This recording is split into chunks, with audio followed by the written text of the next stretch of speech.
This car plays with radiuses and angles. I would like to see something that like kind of flows again with the front. For radius roofline. Radius roofline. I see guys taking this kind of car to King of the Hammers with the hill descent. Dad and his team are gonna tear it apart, bring some cool parts to the market. We're here, we're gonna talk about this car later, but right now we're gonna work out knocking the fugly off this car.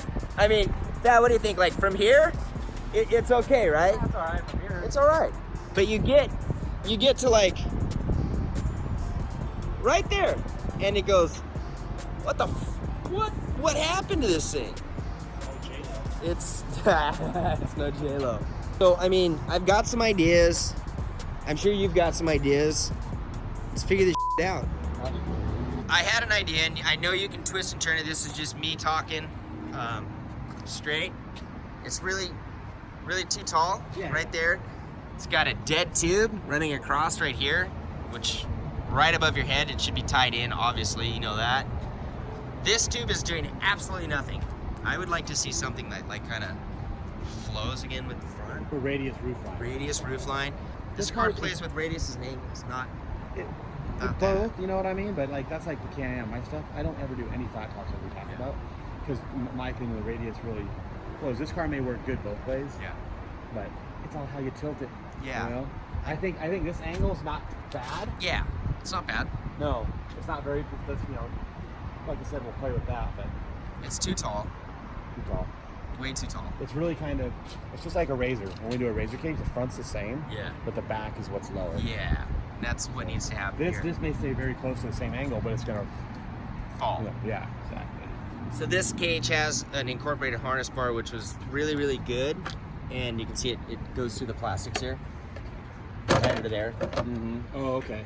So I think keeping a harness bar is important because they came with like pretty decent seats with harness pass-throughs. Pretty cool. So ditch this whole back tube. Completely ditch it. Maybe run a bar where this ties in back and give this some sort of an ass. We're definitely gonna have a plate come Tie around. it, yeah. Yeah, because right now it just looks, I mean, but it's ugly.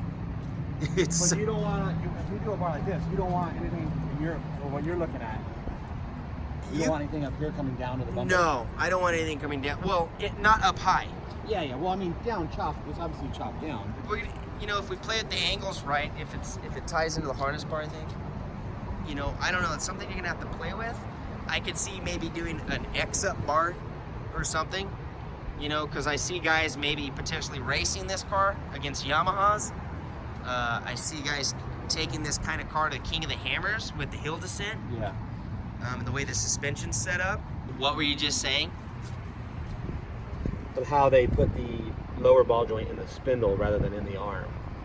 So that is kind of a negative when it comes to wanting to run a uniball. On the front suspension because it creates bump steer. Yeah, on the lower. If you were to change it to a uniball on the arm, you're going to create bump steer. So you had the best analogy. It's like old Rhino technology right there. Oh, man. You got to wrap your head around this one, buddy. Yeah. You may have to make a spindle. Yep. I know who can make one. Yep. Chest is kind of wide. That's interesting. It's very wide down there. Yeah.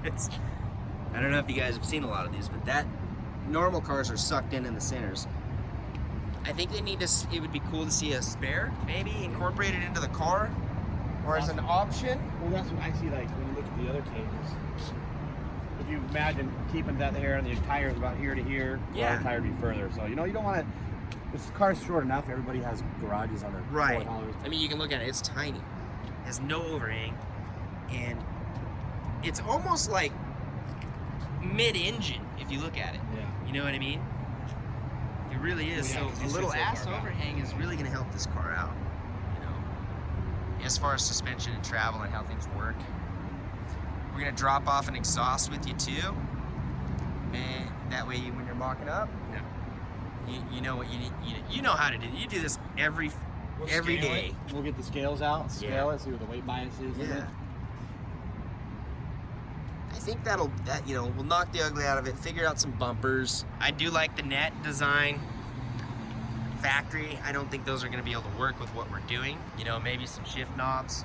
It's always cool. Offer a front windshield for this. You Probably know, hit that with a looks, hammer. the front of this stuff, they design it like they do their quads. It looks Yeah, like it looks like a quad. Yeah. Exactly. Yep. It looks like a quad. So I had envisioned, and this is just me talking out loud, if you cut this off right here, right? You cut this line out, and you brought your bumper up at a nice clean angle.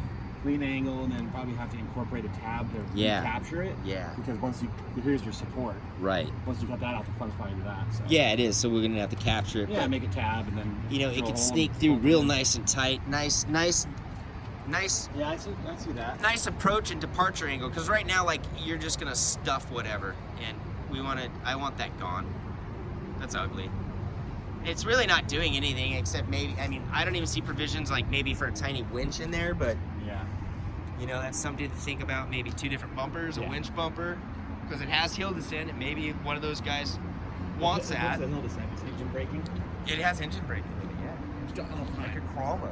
Yeah, it actually has a Or is button. that part of the hill descent? Because I remember that the XP900s were like that. People would delete that. Yeah, it's got a hill descent button on this. So that's probably an engine brake. So you have hill descent, automatic, manual trans, and then sport mode, which revs out, and then Sport mode just means manual. longer rev and really? manual. Yeah, so it revs out in sport, and then you have your paddle shifters for manual transmission. Right. What character does that paddle shifter and steering wheel look like?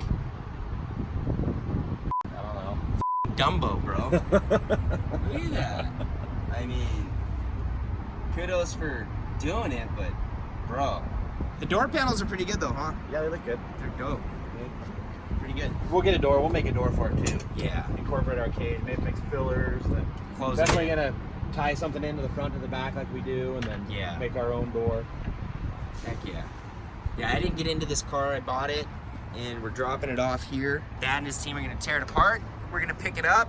We're gonna be a little bit involved in it. Bring some cool parts to the market. That'll be available on utvstores.com. We're also gonna be working on this bad boy. This one's getting the TT spec suspension on it. Custom one-off whoop nut cage, similar to the 4-seater. Everything will be up on the site soon, guys. Dad and his team, like a lot of the guys in the UTV industry, are mom and pop businesses bringing us all these quality parts, and they're very busy just making the parts. We're working with them to get his parts loaded on the site very soon. So we got 2 here, and I got a 3rd one coming, and a 4th one coming, and we're gonna get those going as well.